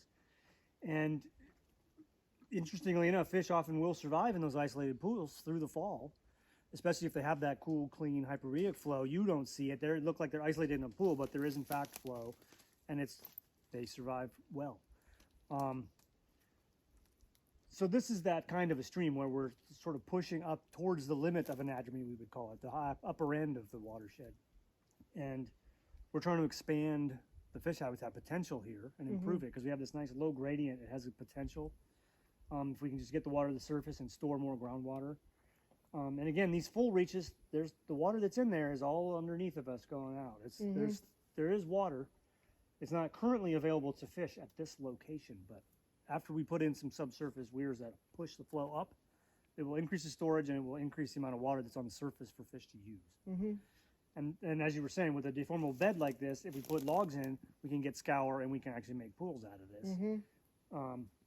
Because there's these little sort of stick things going on right there, but there's not a lot of logs in the channel here, and there's not a lot of boulders. There's not a lot of anything to create that kind of deformation, that velocity changes that we're looking for. So it's part of it is when you look at a stream, a lot of times people tend to look at a spot. This is the spot. This is what we know about the stream.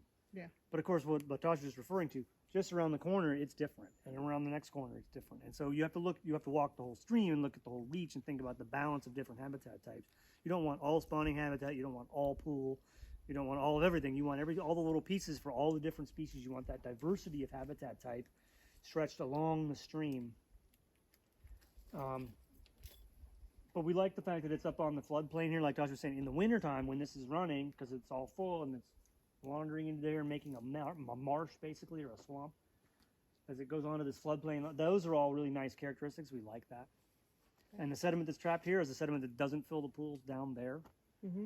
So it's all about making diversity of habitat, not having one size fits all solution on every site, or trying to force the stream to be all one thing. Yeah. So I often like to tell people, when you think you've got a great idea, like, take a break, only do it in some spots, and leave some spots alone. Because well, for one thing, like when we were doing road removal, it later turned out that wasn't such a great idea. It was places where it was necessary, but when people took it to let's do every mile of every stream, that was not such a good idea. Yeah. They should have took some more breaks. Yeah. And some years off or whatever. And monitor to see what happens. And we haven't talked much about monitoring, but that's one of the things that we do is a lot of monitoring pre and post project to see what happens. And it's both the flow and the pool habitat and our fish using it. We have the Salmon Group as a subcontractor to come in and do juvenile dives and see if fish are using it before and if they're using it after. So that's really important.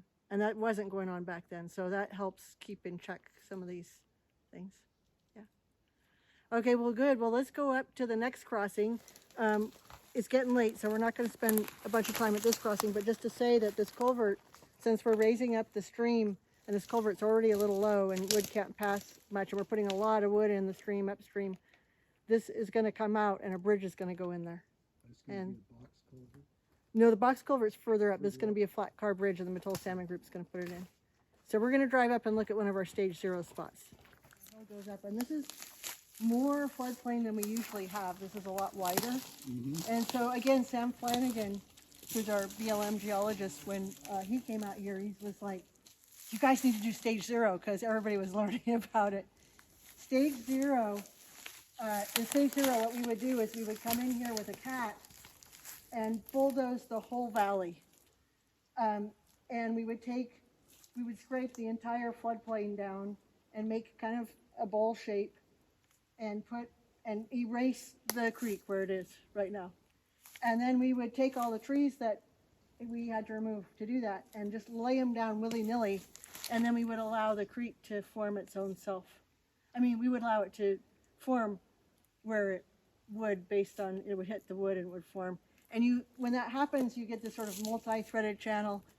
And in places in Oregon where they have lots of snow, they actually get a lot of groundwater storage that way, because now they have the whole thing is wetted. They have all these little fingers of water going across, but they have enough water to sustain it because they have the snowpack. They don't have a situation like we do with hardly any water coming in. It's controversial though, because if you've seen a picture of it, it looks like you nuked. yeah, I mean, it Yeah. sounds like cringe when you describe And it. wouldn't it completely cut off any fish passage? well, for a while until the next winter when it forms again, because little fish can get, well, in these projects, they're moving thousands of coho out of these places in order to do these projects. And then the coho are using it again the next year. So there must be stuff forming. But it was kind of interesting because I've mentioned Michael Pollack as being one of our teachers, and he is really concerned about taking restoration techniques too far and only thinking about one criteria, in this case, the shape of the valley and the stream channel within it, and putting that as being more important than all of the plant life and the soil and everything else. The biology. And the biology. It's a geological It's a centered right. analysis, shall Yeah. we say. It's too one-sided. And so Yeah. we considered that, and then, but the idea is that the reason why it's on the positive side is you can get stuck working in these channels that have formed over time in response to land use impacts, and spend all your time trying to do things to make better habitat down in a ditch, and it could take 30 years to get out of the ditch, so to speak. And so this is a way of just getting rid of that ditch. Yeah, And, like and sometimes you don't need to replace the camshaft, you need to replace the motor. there you go. So that's the beauty of it. So what we call this is modified stage 0. So what we're going to do is we're putting, again, a series of beaver dam analogs, because there's part of this has got a deep enough gravel bed that we can pound posts in. And again, we're talking about using some of these 8-inch diameter fir trees for posts, and this approach that's built with heavy equipment. And every 200 feet, the log weirs, and some valley spanning log weirs to help hold the water in the whole thing. And we're going to do grading strategically to get water up onto these surfaces at wherever there is a channel spanning structure, either a log weir or beaver dam.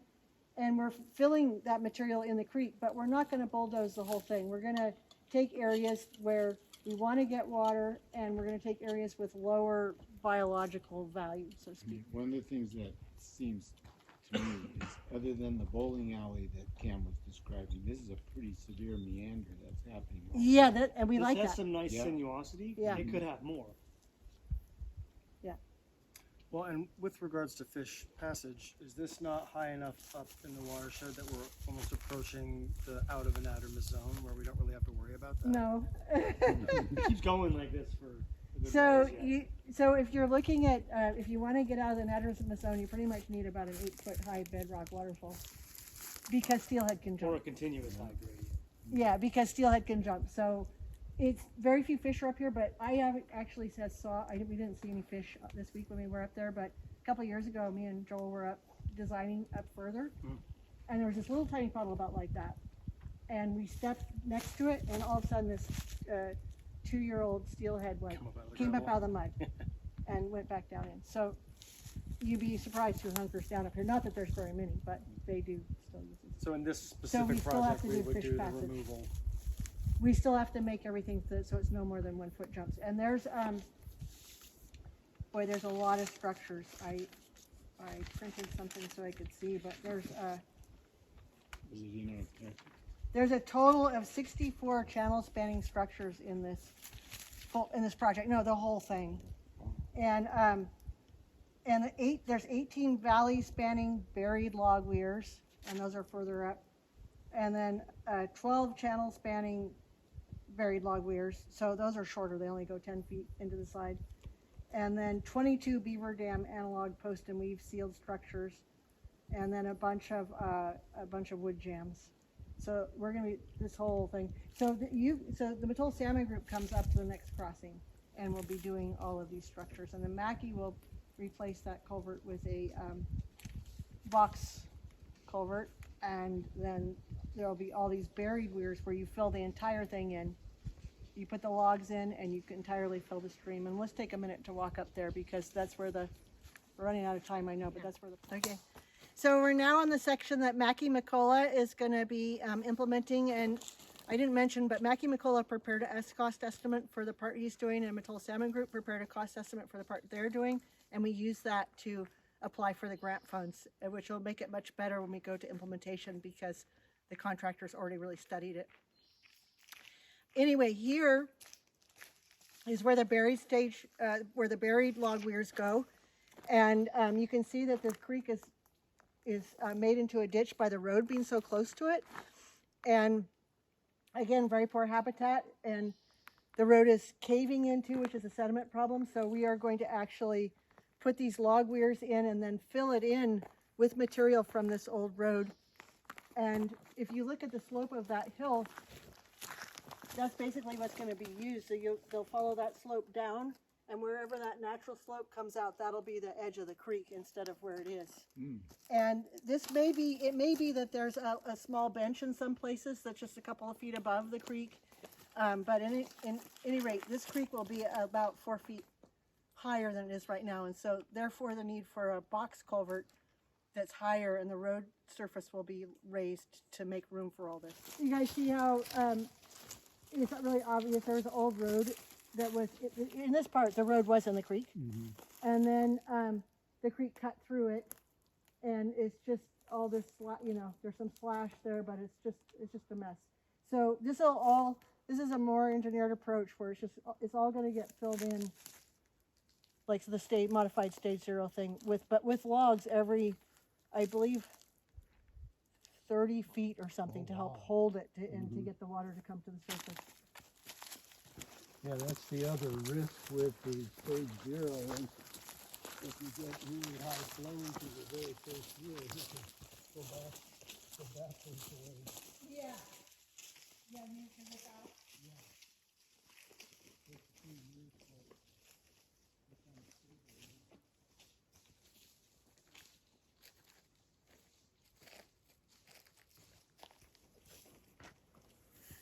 Okay, so what we've been talking about, everything we've been talking about so far that's in the creek is groundwater recharge that's done by raising the stream bed and storing more water in the ground. And we're slowing the release of it by putting those underground logs in, but it's still passive in that it's going to dry up according to the soil and the kind of the geology, the makeup of the soil, all those things.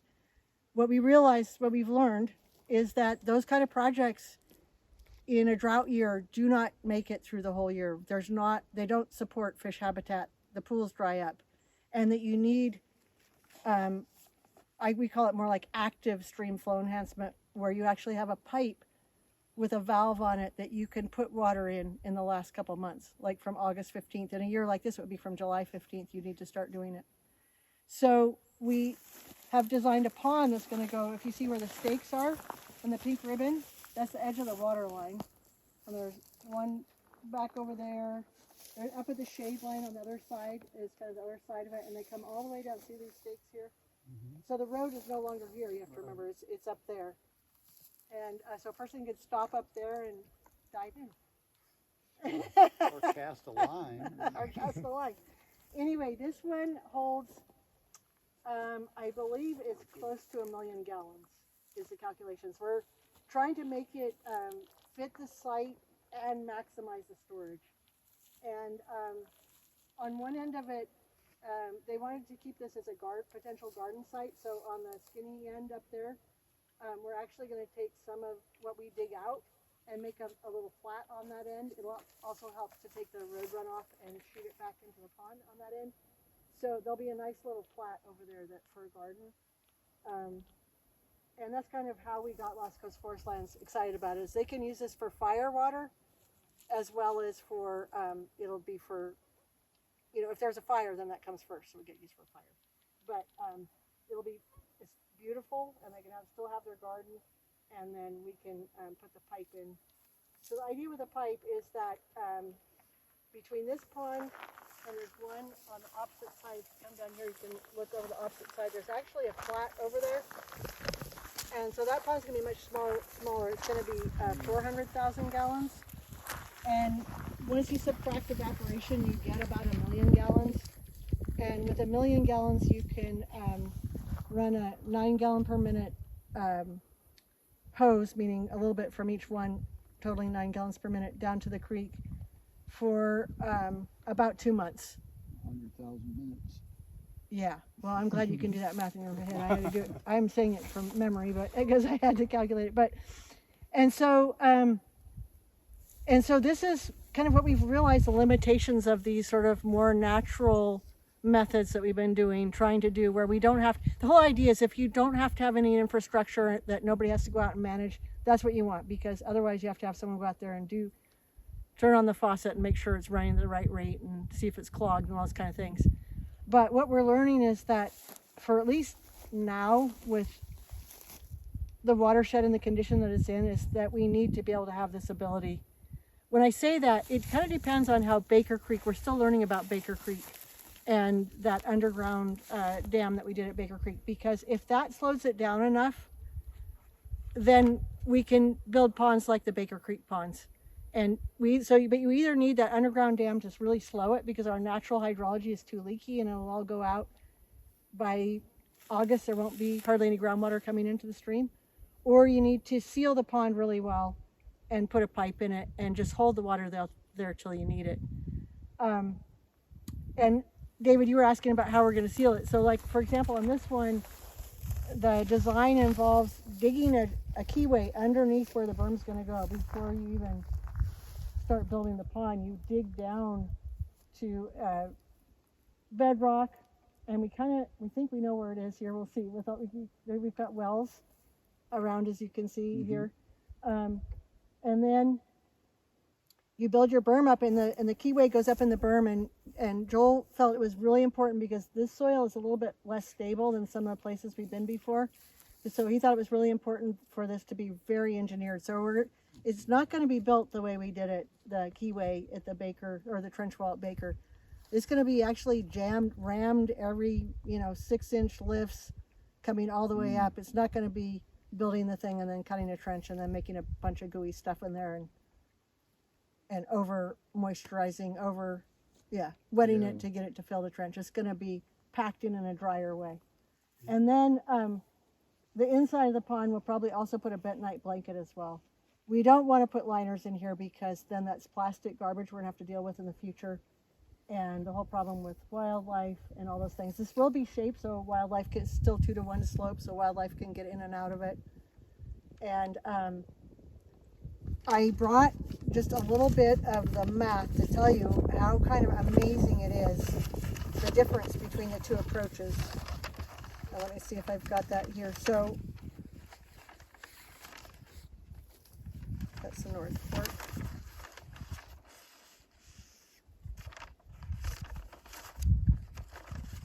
Oh, I think it's on your handout, actually. Does anybody still have their hand up? This chart on the last page. The chart on the last page, yeah. So this is where, when you do the math, this is what's really like makes your head shake and go, okay, we need some more ponds with pipes. So the measured, we measure the flow at the Lost River Gate. A lot of people have, Eric, I think you've even helped with that. A lot of people here have done that. So that's the gate that gets locked that we came through. And that's the downstream end of Lost River. That's pretty close to the confluence with Mattole. So this is just from a particular year that I use this data. I think it's 2018, but yeah, main stem 2018. So what we did is we took the data that we had in 2-week increments because we measure every 2 weeks. And so like from June 15th to June 30th of 2018, the flow was 162 gallons per minute on average. And by August 16th to 31st, so 2 months later, it was 2.6 gallons per minute. That's what I'm talking about, our natural hydrology. It just crashes. So you go from 162 to 2.6, and then by September 16th, a month later, there's no flow. You're at 0. But if you add all that water together, it's 6.7 million gallons is how much water flowed out of Lost River and into the Mattole. But most of it flowed out in June. And if you went back earlier in May, you would even see higher numbers. The estimated flow from all of our passive projects, and this includes all of the South Fork and the little 1,200 foot reach that we just looked at, is 5.8 million gallons. So about pretty close to what is already flowing out. But you still only get 1 gallon per minute in October because, well, at least you get 1 instead of 0. Because it looks like it's gonna, if you use the same, if we don't slow it down very much, you basically use the same leakage rate. It starts out at 134 and then drops in June 15th and drops to 1 gallon a minute by October 15th. So you combine those two, the total water flowing out at that point is 12.5 million gallons, but you still only have 1 gallon a minute in October. And only 2.1 gallons per minute from the second half of September. And this is a mathematical exercise, but it's still very revealing. Okay, then you just take a little piddly 1 million gallons compared. I mean, that was 12.5 million, right? You got 1 million here in ponds, and you can get 9 gallons a minute from August 1st to October 15th. And so then if you add those two together, which is you guys can look at on your last page at your leisure, you can see that it's much more reasonable because you're still got like 295 gallons per minute or something in the early time. You got a lot of flow in the early time because you're adding together that passive flow that you created plus the flow that's already there. But you still have like 10 gallons per minute in October, which is where you want to be. Yeah. So it's a beautiful thing, math, and it's very instructive. And then you do things, try things on the ground and see how it works. Tasha, is the depth of this pond still going to be dictated by the top of the tree? No, because we're mainly making a big berm here, and we are digging down, but we have that road. We can't undermine that road. I would say that road's more what, and the diameter, because if you want to keep 2-to-1 slopes, then there's only so far down you can dig, if that makes sense. Mm-hmm. So I think we're maybe digging down 8 feet. And, but that's a really good question because the idea is to have some head pressure here. And if you got this too low down, you would start losing that. So one of the things about these ponds that's happening though, that's part of an important part of how deep you should dig is that the deeper it is, the colder the water. And CDFW is really concerned about the potential for putting water that's too warm into the creek. Now, if the creek is dry and it's going into the gravel and then popping out somewhere, it's going to get cooled off, but that is a consideration. Just a hillside like this, Yeah. it's amazing how much surface water runs right down Yeah. the ground when we get our Yeah. heavy rains. So, I won't name him because we're filming this, but I know someone who built a ridgetop pond Yeah. And he built it below a meadow that I don't think is any bigger than that. And Wow. it fills just from Wow. the surface Yeah. flow off of it. Yeah. It's a lying pond, so it Yeah. traps water. I was impressed. Yeah. Yeah, so again, this is actually going to do both. This does have a little bit of groundwater recharge associated with it because we are taking this runoff and holding it in a pond, and we have this keyway that's going to really slow it down, but it will leak a tiny bit, and then we're expecting to get a little bit of groundwater recharge benefit around the uphill and the two sides where we're not sealing it off so much. We'll see. So the betonite's going to be put into this huge berm. Into the berm and then down below the berm, all the way down to where we hit blue clay or bedrock, something to connect to. Yeah. Yeah, it's going to be a big deal. These ponds, they're really engineered. And then, but I think the infrastructure in terms of what goes to the creek is going to be pretty basic. Right now we're just showing a poly siphon pipe with a little valve on the end that you would just turn on. It's not automated. You just turn it on and do your bucket and stopwatch and figure out if that's the rate you want. Check it once a week or something. Just don't let it clog. Yeah, we'll have to put a screen on the front or something. Yeah, so I think the future for us with water projects going forward planning, because we're planning habitat projects, but we're also planning more water projects, especially as the drought is seemingly getting worse, is upland ponds. And so if you see sites on your property or you know of sites, one of the things, so you don't have to worry about fish passage when you're out of the creek. And we need more sites. Like McKee Creek is a place where we are mostly we don't have any upslope ponds. And the Cooks are accepting having one designed on their field. So that'll be the first one, but we're gonna need more. So we're gonna look for properties that can host ponds. And it's really working in Sonoma County. When I saw these presentations at the Salmon Restoration Federation, I guess it was 2 years ago, this young, I think she had graduated from college, but I think she might have still been finishing her studies. And she was like jumping up and down. She said, I am going to give a presentation that is so exciting. It was the last presentation of the day and everybody's like falling asleep. She's like, you guys need to jump up and down because I'm jumping up and down and I have some exciting news. All I've heard today is about all these projects that are not working very well. And guess what? Worm taking pools are disconnecting and making them reconnect, and there's flowing water and there's fish. And then she like laid it all out, and it was all these ponds where they're like Gallo and ponds like that are built for other purposes, and part of the water is getting dedicated to the stream, and they're timing it right when the pools start to disconnect, and they're able to keep these pools connected for the rest of the season in most cases if the ponds are big enough. I think it's back to the idea that it's going to take a lot of small projects. It's a lot more difficult than we thought to improve summer flows, and the whole concept is all these concepts are based on that we get a lot of rain in the winter and hardly any in the summer, and so we're storing water from the winter to use during the summer. And when we originally started this work, it was a lot based on these ponds that my dad built in Buck Creek back 50 years ago now, without permits. It was before you needed permits. And Buck Creek dried up every year before those ponds were built, and they've never dried up since, in much worse years, much drier years.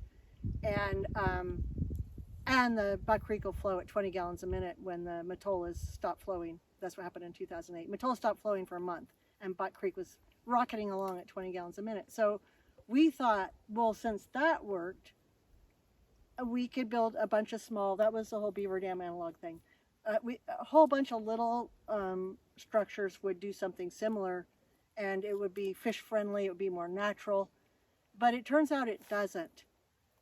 It doesn't do the same thing, and it's complicated, but part of it is, again, kind of like when we're talking about how a taller mountain stores a lot more water than a little thing, is the volume of a dam that's 12 feet tall and 100 feet wide and backs up the water in the valley and up against those hill slopes. The volume is way more than the volume in these little things. that we have. And then plus you get head pressure in that situation. Well, and you have So- less evaporative loss Unless- because of the volume to surface area ratio. When it's deep, Yeah. you only have a So- little bit of surface to lose to evaporation. And if it's shallow and wide, you lose more to evaporation. So CDFW has been really against those types of ponds, and they've been trying to make people take them out, and they have been taking them out in a lot of places. But we're still working on, and Cam's been involved in this, what we call big water feasibility studies, and it's exactly what Matt, you were asking about, are we above anadromy? So the idea is to go above anadromy, because you can't build those kinds of things within anadromy, but we have a spot picked out in Van Auken watershed where we think we're above anadromy, and we're going to include that in the feasibility study, that approach. So there are more approaches. What we're learning is that you have to use a lot more approaches, that is a lot more difficult than we thought, and the drought seems to be getting worse. And so yeah, the more different ways to look at it, and having all the projects add up to make a difference. And it also really includes what people do on their own land. And what we're finding is that the storage and forbearance program is way more effective than we thought in these drought years, both because people aren't pumping the small amount of flow that's going by, but also they're storing all this water from the winter and using it during the summer, and some of that water that they're using goes back to the stream. Like that they flush down the toilet or whatever, some of it percolates through the ground back to the stream. So water's actually getting added to the stream during the summer that wasn't there before. And so that's a beautiful thing to see that, because we were at one point thinking, well, yeah, it's helping a little bit, but we didn't realize how much until we got into this really bad drought. And then it's also so important for fire and for water supply reliability. And so we are seeing that as also being really important, to maybe look at trying to make that available to people again. And because of the governor's order and a bunch of money that's going to be out there, we've been told by Department of Water Resources through Denise Monday, who manages this North Coast projects out of Humboldt County, that we should get our shovel-ready projects ready, because there's going to be a bunch of money coming for water. And likely storage and forbearance is easier in some ways to do than a lot of this stuff. And we had somebody come in from Gibson Creek the other day asking about it, so we're thinking about that. We want to be flexible to different ideas. A lot of it's about keeping a really open mind and really paying attention to what happens, and learning from other watersheds about what you might be able to try that you haven't tried yet. And we're sharing everything that we're learning with other watersheds, and it's much appreciated, because we started before a lot of people, because we had a problem before anybody else did, or most people did. We had low flows here before other people got hit by it. The things that will work in the Mattole will work anywhere then. Yeah, I mean, maybe not anywhere, but Well, they can be applied. Yeah, yeah, This is probably one of the most challenging, yeah, most challenging situations without the snowpack yeah, backup. yeah. Thank you, Tasha. Yeah, thank you. Tasha. Thank you for the good discussion. Thank you, Cam, for the great Thank you, thinking Campbell. about, yeah. Everything changes.